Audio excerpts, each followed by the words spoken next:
Natuklasan niya ang isang nakakakilabot na bagay sa labas ng hotel. Nakita niyang masaya ang asawa niya, nakikipag-usap sa ibang lalaki. Galit na galit, pumasok siya para kumprontahin ito. Pero laking gulat niya nang matakot ang babae sa kanya. Mas nagulat siya nang magpanggap itong hindi siya kilala. Bago siya tuluyang magalit, may mas nakakapagtakang nangyari.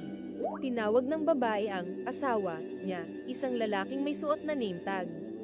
Nabigla si Nick, siguradong pangalan niya iyon, pero bakit pareho sila ng pangalan? Inisip ng hotel manager na siya ang nanggugulo at ipinaalis siya sa seguridad. Sinuri nila ang CCTV footage. Wala si Nick sa mga video.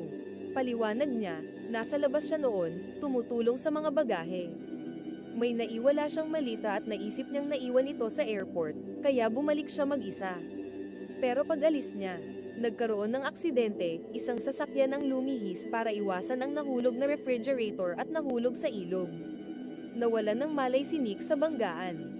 Isang babaeng driver ang sumagip sa kanya. Nagising siya sa ospital at sinabihang nakoma siya ng 4 na araw. Siya ay isang PhD sa biology at bumiyahe sa US para sa isang komperensya.